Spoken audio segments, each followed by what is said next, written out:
I tried recording to get a higher quality by recording to the iPad, and I just got a message that says memory is full. So apparently that doesn't work. So I'll have to record to the cloud now. So there it is, CPU, well, let's say, this is the chip. Here's the chip. And all the stuff I'm describing resides on an Atmel 328P Arduino chip, which can come either in the format of a leaderless chip carrier or a surface mount device, or even a dual inline package. And we've seen that in the Elgo systems that we've been able to find inside the lab. So that's kind of interesting.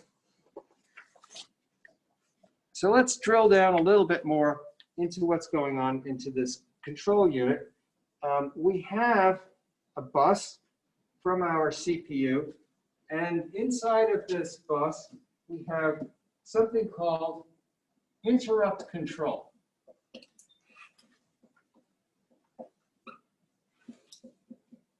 And this is all on chip, interrupt control. And as I had said in the past, you cannot find multitasking inside of your Arduino. But what you can find is interrupt-driven processing, which is kind of like multitasking, but a little bit different. And what you can do with interrupt control is you can have external interrupts come in.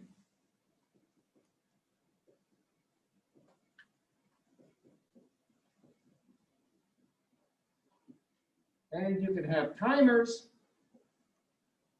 which are inside of the CPU, which will give you internal interrupts. And you can program the timers with great precision. Also, on the CPU, you have a thing called, and this is I/O, I guess we put it in the I/O area, the serial ports. And these are the things that will allow us to do I/O through the USB interface so we can print to our console.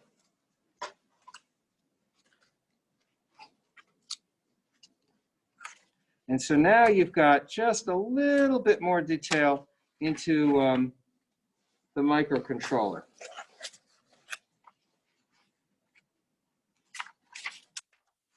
I'm not going to draw out the registers because I don't think that adds anything to the discussion. But what you have is RAM, ROM, your CPU, your timer, your serial port, and your I/O all on a chip. That's very characteristic of a microcontroller. Microcontrollers attempt to integrate as much of an entire system as they can. 2 kinds of memory, interrupt capability, timers, serial ports, ALUs, and for I/O, I guess you could also include things like your analog to digital converters, which have external inputs going in. And you might have 6 or 10 different I/O lines coming in. So that's kind of nice. I mean, people like that sort of things for a microcontroller because it's supposed to control something. It's supposed to. And that is about all I wanted to do to discuss the overall architecture. What I really wanted to do during this lecture is to zoom in and do a deep dive into this part right over here called interrupt control. And that is kind of a different kind of programming that you're not used to. What's going to happen is something either in a timer or external to the CPU is going to generate an interrupt. And it's not a round-robin scheduler like we're used to with a task manager. It's different. Interrupts come in. They may have priorities, but once they come in, the CPU stops what it's doing, pushes its state onto the stack, and then jumps to service the interrupt routine, runs the routine, then returns from the interrupt, pops off the stack all of its present states, and then continues its execution. In the event that it gets lost servicing the interrupt, and doesn't get back to the present execution thread, something unexpected will happen. It'll look like your CPU is crashed. It'll look like it's non-responsive. It will never get to return from the interrupt, and you'll wonder what happened. Or it won't return, it won't service the interrupt fast enough. This is one of those things this is where art and science kind of come together, because servicing the interrupt quickly enough is really important. And sometimes, and this is very unfortunate, you could interrupt the interrupt. And if the interrupt gets interrupted, then you get deeper into the weeds as you go to service that interrupt. And you can imagine how complicated the code will get then. So if interrupts are being interrupted, then you've got another thing interrupting the interrupt, and the question is whether or not the interrupt will want to permit it. So now you can do things like masking interrupts, which means stop all the interrupts from happening during the service of an interrupt, which means you might actually lose one of the interrupts that come in. What would be an example of an interrupt? Why would we want to interrupt the CPU with anything? Yes, sir. Well, to give you an example with the panning code that I did the ultrasonic on, I had to interrupt the panning every time I made a step so that I could read the ultrasonic sensor. Well, you could have done that sequentially. You could have taken a step, read the sensor. After you read the sensor, then continue. No, here's why you want to interrupt. Let's assume I have a telephone and it sits on my desk. I wonder if somebody's calling me. Well, I'll just pick it up and listen. Hi, anybody there? Oh, no. Okay, put it down. I wonder if anybody's calling me. Oh, pick it up again. Oh, hi, anybody there? Nope, nope, put it down. Right? That's called polling. That's very inefficient. Nobody wants to sit there. I wonder if somebody's calling me. Here, just a minute. Oh, nope. Okay, never mind. Put it away. So that's no good. So what happens is we develop an interrupt, which allows us to shift our context. I'm focused. Neil's down, working on my next, what do we call this? Homework 4. Oh boy, homework 4. That looks like a good one. And then the phone rings. What do? I put down the homework. I answer the phone. And it's telemarketers going beep, beep, beep, beep. You need a warranty for your car. And we're going to bother you until you cry for help. And I'm like, I hate this. Oh my God. And what was I doing? That's a high overhead context switch, right? Because why? Because I was interrupted. Somebody interrupted me. Or I'm busy, heads down at work, and the boss says, here, this is your top priority item. Get this done now. And I say, oh, holy crap. Okay. I put everything else to the side, and I start to work on this, work. It's 2 in the afternoon. I skipped lunch. I got it all done. I said, here, boss, it's done. He says, great. Get back to work. I said, oh, okay. So I go back to work, and I go, what was I doing? I got interrupted, right? I had another high overhead context switch. So at some level, interrupts happen to us all the time. Same thing happens in the CPU. You can interrupt the CPU for any one of a number of reasons. You can have something external to the CPU that's completely asynchronous.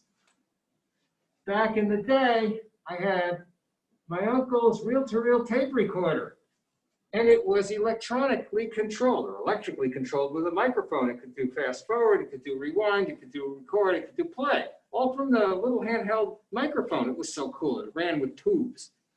And what I did was I put a little magnet on the side, and then I put in a reed switch, which is a magnetically operated switch. And every time the magnet was in proximity, it would close.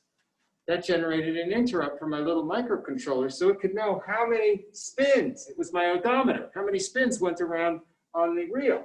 And then you could queue up and find programs that were stored on audio and coded onto the tape and download the audio programs. It was kind of like a poor man's magnetic tape drive. Well, Normally, anytime you're doing anything asynchronous, you need that, right? you need it. You need it. If you want the microcontroller to wake up when somebody walks into the room because you're building a burglar alarm, then maybe what it does is it says, hey, the PIR sensor just went off, and checks to see if the windows are closed and checks to see if it needs to make a phone call to the police because his alarm was set. Right? So at some level, there are lots of different asynchronous things that can happen. you could have, you know, the Ring system essentially do a motion alert on your little phone that says, hey, there's somebody at your door, because somebody rings the bell. You start taking pictures, and you wonder what it could be and who they are and whether or not you need to let them in, because it's maybe a contractor who has to gain access to your house to fix your whatever. So interrupts are part of life. We get interrupted all the time. And it certainly can be a part of a signal to a processor. And usually the interrupts can be driven by external events, but they can also be interrupted by internal events. So for example, let's assume, and this is a real example, I have a DAC, my digital to analog converter, my SPI interface, SPI, here's my DAC, external, but with an SPI interface for the I/O. And what I want to do is I want to take a signal in from my A to D converter, do some processing, but I want regular sampling. So every 25 microseconds, I want to come back, get another sample from the A to D converter and push it into my stack for processing. And I want to output something to the DAC. I want signals to continuously flow because it's a stream. And I want to make sure, because I need uniform sampling, that I have a timer that goes off every 25 microseconds, and that's going to give me a nice, fast sampling rate. I can make it as fast or slow as I like, assuming the hardware can keep up. You know, maybe 25 microseconds is 50 kilohertz or something like this. So it's a pretty fast sampling rate. And if I decided to do stereo, maybe I would sample each thing and pump it out to 2 DACs, and then I'd go a little slower for each DAC because I may not have enough CPU oomph to do the processing. So that's done with a timer and interrupt control. Another great application, and one which we will see. So the interrupt is essentially allowing us to run a background task which wakes up and executes at a precise time. You can't do that with microsecond precision inside of most of your desktop computers, because they're not real-time operating systems. But this is all running in real time. Not to say that you couldn't get a real-time operating system to run on your laptop or something like this. I don't know anybody that actually does that. Even the Raspberry Pi computers usually don't see them running real-time operating systems, usually. So where would we see this architecture? And the answer is we see it at the heart of the Atmega 168 and the 328. So the 168, that's the earlier version of the Arduino called the Due Mille Nove, which is Italian for 2009. And then the Arduino Uno, which uses the 328P. And finally, I think there's a whole pile of new ones, Megas and 2540s and whatever you like. Maybe just more interrupts and more of everything. So that's a built-in instruction set architected system called jump to service subroutine, and there's an interrupt service routine, and there's a return from interrupt. And these are all mnemonics for machine codes which are implemented in the instruction set architecture built in to the CPU. And you will find that in a wide variety of CPUs in one format or another. One format or another. So the interrupt service routine, which is over in here, that's something you have to write and associate with in your main code. So far what we've seen and I'm going to erase this now, but I'm going to relate this to the architecture of your program.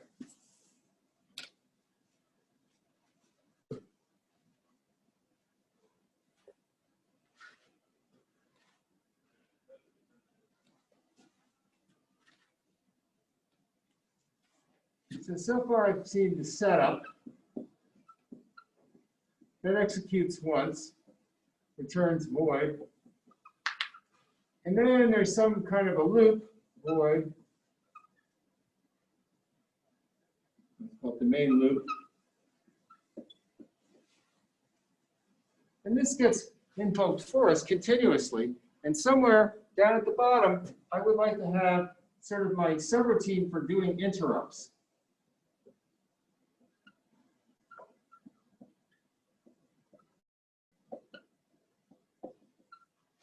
Which returns void. And what I need to do in my setup is associate this interrupt service with something that's going to trigger the interrupt. So I have to have an external trigger. Let's take a step back and take a look at how that might work. So suppose I have a timer. We'll call it timer 2. And it does an interrupt at 62,500 kilohertz. Say 62,000.5 kHz. This is exactly the kind of timer I need to generate interrupts for me in order to be able to keep up with a digital signal processor that's going to do audio. What I'll do is I'll take this thing and I will divide it by 2. This is my attempt at writing a flow chart. And if it's an integral number of 2, then it's going to come out to be like 31,025 kilohertz. 31.25 kHz. And I can divide that by 2, and I can rely upon precision from these things. Right? In other words, I'm hoping that I'm going to get correct numbers when I start dividing by 2. Half the time, I'm going to read from my analog to digital converter.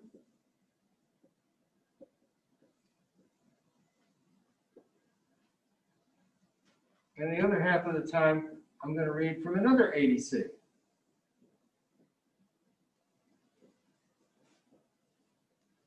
And this will give me uniform sampling.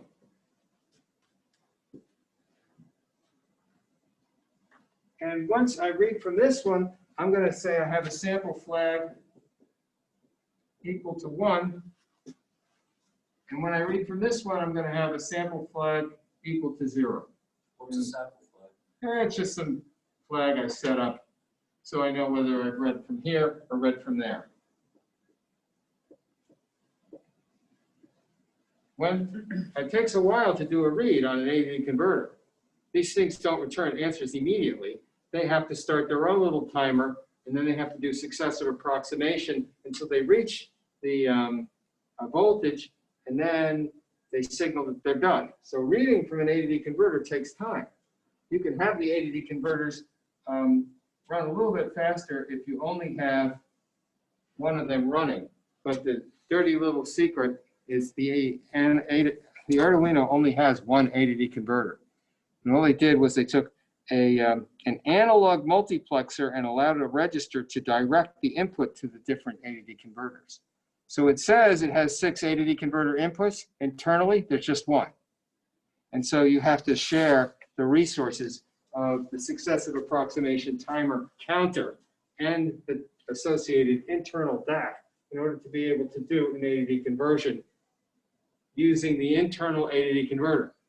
If you have an external AD converter, all the bets are off and everything I said is wrong. But using what's in the 328P, you basically have to choose which AD converter you're using. You can't have them converting at the same time. And then you go and you want to start the next conversion. While you're busy,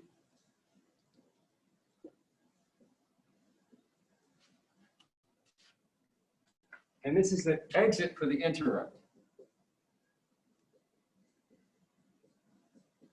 So all of this happens in an interrupt service routine that essentially allows you to do uniform sampling. This is an interrupt service routine, and it executes at 62.5 kilohertz. And that's pretty cool, actually. So what would this be useful for? Sampling from the AD converter to give you an analog signal from two channels, channel 0 and channel 1, at a specific rate, and pump those things into the signal processing loop, which is going to be over in here, perhaps checking for this flag. And when the flag goes to 1, it says, aha, I have another thingy and I can do the processing. And what you're looking for is uniform sampling. So this will keep the sampling uniform, provided that the interrupt doesn't take too long. And it kind of doesn't. This is pretty fast. Meanwhile, the loop has got to do some kind of processing and pump out output to the DAC.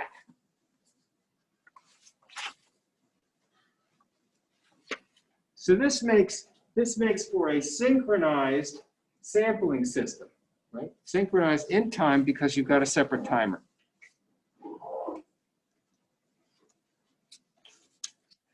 And it allows you to do a kind of software interrupt, right? This is software.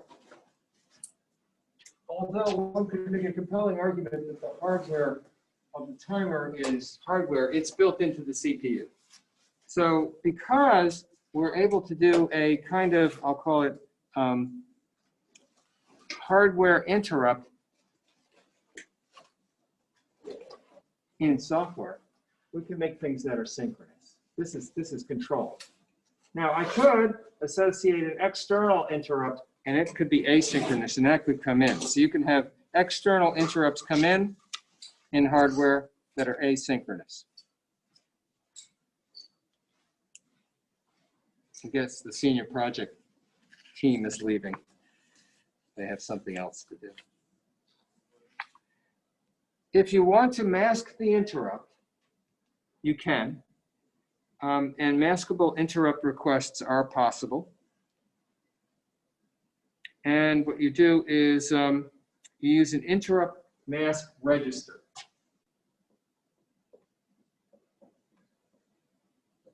Known as the IMR. And what that'll do is when you're in the middle of an interrupt, you might want to mask any other interrupts that come into your system because you might not want your interrupt interrupted because that would make things work badly. And then there are non-maskable interrupts. Non-maskable interrupts, or NMRs, non-maskable interrupts, might be things like watchdog timers. And these will be high priority tasks that you don't want interrupted. You can establish them as non-maskable. So this is a presumably a maskable interrupt, but you can set it so it doesn't get interrupted. But if something bad happens, like you start running out of batteries and your watchdog timer wakes you up and says, hey, look, your batteries are running down, this can be interrupted even if you set the mask, because the non-maskable interrupt of the watchdog timer has priority. So it's a very, I call it rudimentary priority system in the interrupt system of the Arduino.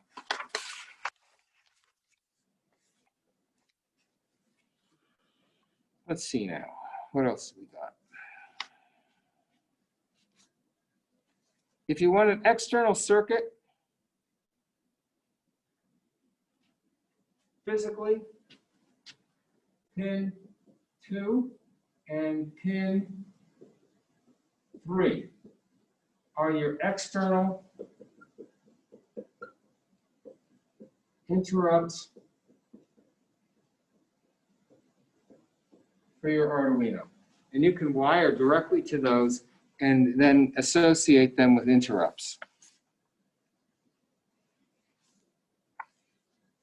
And unfortunately, they map to interrupt INT0 and INT1. You'd think they would map to interrupt 3 and 4, but they do not. So pins 2 and 3 are mapping to interrupt 0 and 1.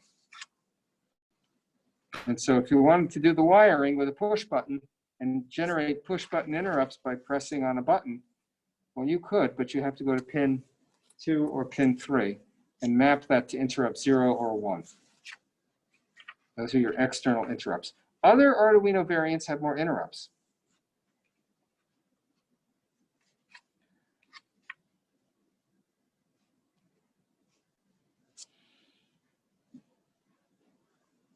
The timer. This timer is asynchronous with respect to the CPU. It's a separate timer, an asynchronous timer. It's external to the CPU. And therefore, it runs asynchronously with respect to the main program.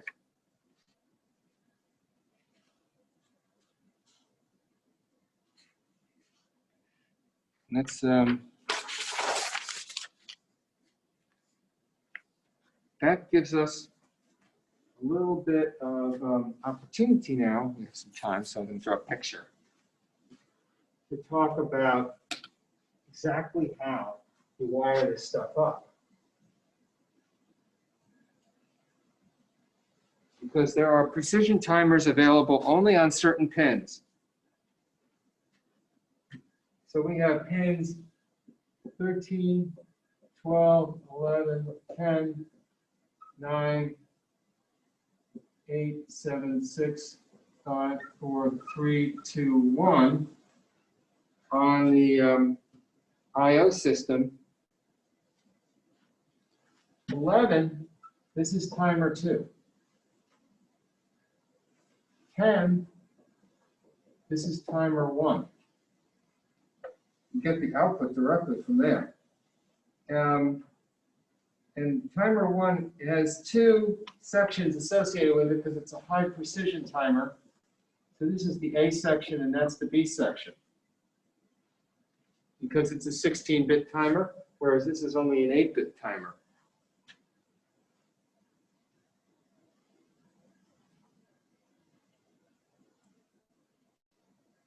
Five is timer 1 input.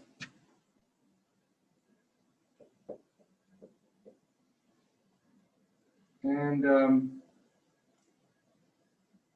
6 is going to be an output for the A section of timer 0.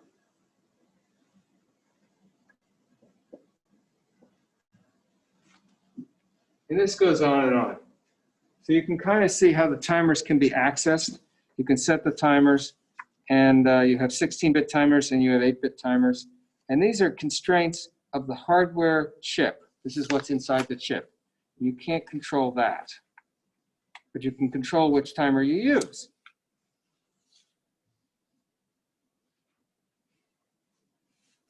So when you were using, when you were doing pulse width modulation with the servos, we were hooking up to something like, I think it was pin 9 or something like this with the servos. We were using some part of the timers.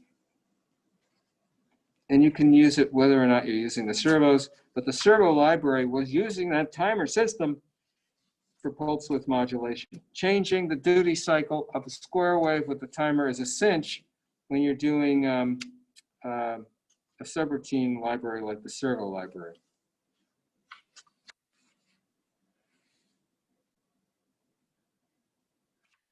The timer 1, which is over in here, that's a 16-bit timer.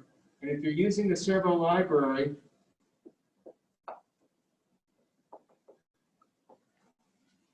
then that resource is consumed. You don't get it. You don't know allowed to use it if you're going to use the servo library at the same time, because that'll create a conflict. And resource contention is a big deal in a microcontroller. You have to know what resources are being used. When you call the servo library and you start using timer 1, you don't get to use it for other things. You've got to allocate to somewhere else. So you were using it without even realizing you were using the timers. So now let's take a look and see what we can do to associate ourselves with a timer. We'll do it in setup, and what we'll do is we'll create an interrupt with timer 1. And this is going to be, I think, your first actual programming example. Now we've got a good background. So here comes your setup. And what we'll do is we'll set pin mode. What this does is it establishes a value in the data direction register. So we'll go to pin 13, we'll set it up as our output. That's normally where we'll plug in something like an LED. So we put the LED in pin 13, and the other side of the LED goes into the ground. And then what we're going to do is we'll go to timer 1, and we're going to do initialize.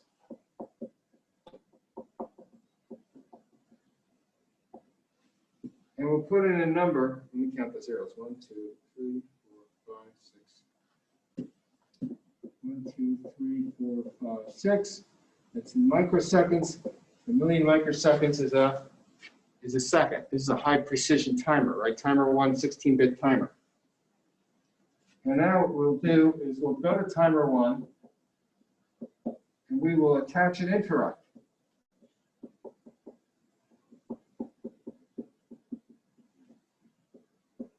And we'll attach, I don't know, something like timer LED. So we'll put the LED on a timer so it blinks in the background. Every time the timer expires, the LED blinks. And because we're working in microseconds, we can expect this LED to continue to blink in the background while we do whatever we want to do in the foreground. So the timer LED code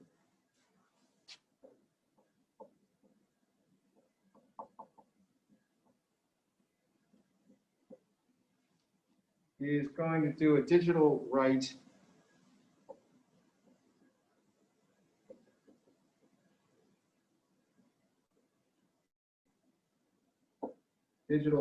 and we'll put in pin 13, and then what we'll do is we'll do a digital read.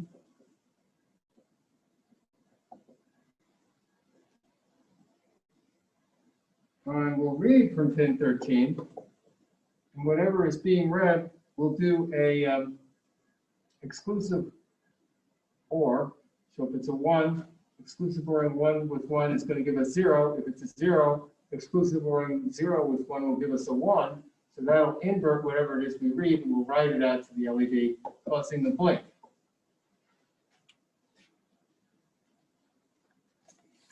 Now our loop doesn't have to have anything. It can have whatever we want. It can have anything or nothing.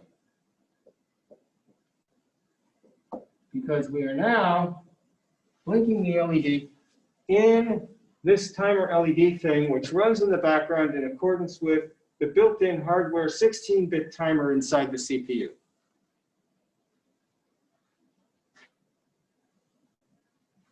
What do you think of that? So that's our first subroutine service routine. And that is almost what we have time for. So it's going to blink on and off every second. You can do whatever you want to in this loop, and it will continue to blink in the background, just as though you had multitasking. But it's not multitasking, it's interrupt-driven programming. And this is your very first example of interrupt-driven programming. What do you think of that? So timer LED is a name of some sort of function which exists already in this code that's being passed in by address, being attached to the timer so that when the timer expires, it will invoke the subroutine, stopping this loop just for long enough to be able to write out a value, read a value, and then it'll return to the loop. You can put whatever you want to in that loop, and you never have to worry about having the LED blinking in the background because it'll always be blinking. What do you think of that? Any questions about timers? How about you guys in Zoom land? Any questions about timers? No? So what we can do is we'll have a little lab about the PIR sensor that should be available to you. I also made a little video for you so you can see that.